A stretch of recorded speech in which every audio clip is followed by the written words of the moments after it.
Joj, koliko se mi včasih ne da umivati zob. Ta prekleti karies. Težave z zobmi so stare toliko kot človeštvo.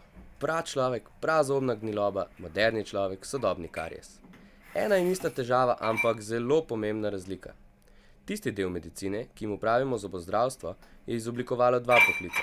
To sta zobozdravnik in zobotehnik, ki se jo danes najbolj razveselimo, ko potrebujemo njihove storitve.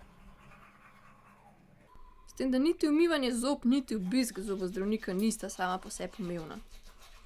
Vzroka za to sta čist različna. Pri neredni negi zob gre v glavnem za lenobo, medtem ko za neredni obisk zobarja je verjetno zraven še kakšen globlji razlog.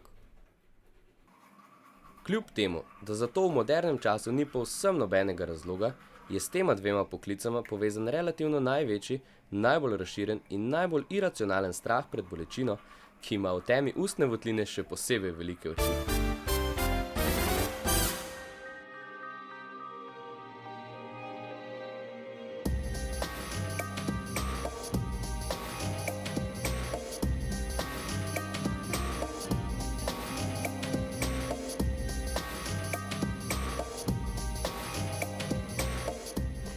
Za ta poklic sem se odločila, ker je pač del družinske tradicije. Moj oče je bil pač zobotehnik in zato sem posledično tudi jaz se odločila za ta poklic.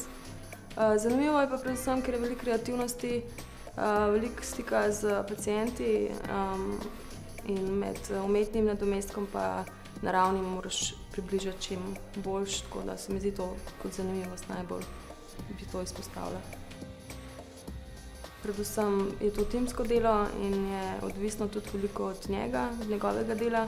In če zobozdravniki niso natančni, potem imamo mi največje probleme pri projektu, ki ga delamo. Ali je to brušenje, ali je to katera druga zadeva. Se mi zdi tukaj največja kompleksno.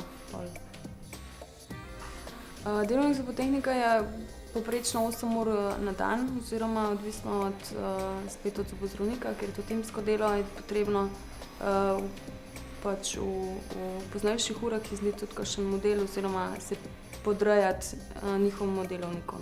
Tako da ni nujno, da delamo pač 8 ur, lahko tudi kdaj več ali manj, odvisno od rokov, ki mora biti to delo narejeno.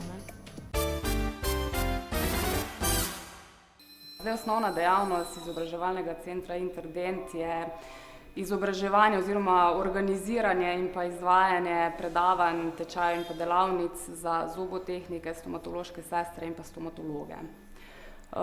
Zdaj k nam prihajajo v bistvu po nekako zaključenih šolah, da se tu izpopolnijo oziroma spoznajo z nekimi novimi tehnologijami in pa tudi z materiali, ki delajo z njimi.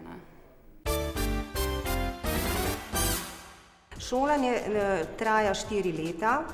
V prvem letniku se dijaki naučijo morfologijo, to pomeni obliko zob, spoznajo obliko vseh zob v zobnem loku, zgornjem in spodnjem.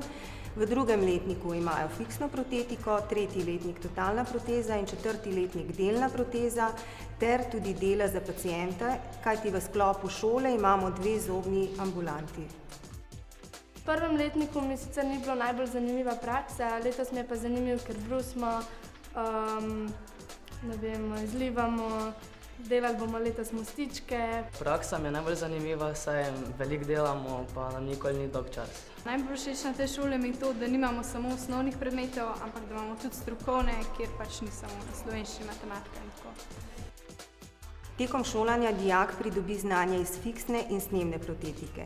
Zna izdelati manjše mostičke, prevleke, solo porcelansko prevleko, totalno protezo in delno protezo.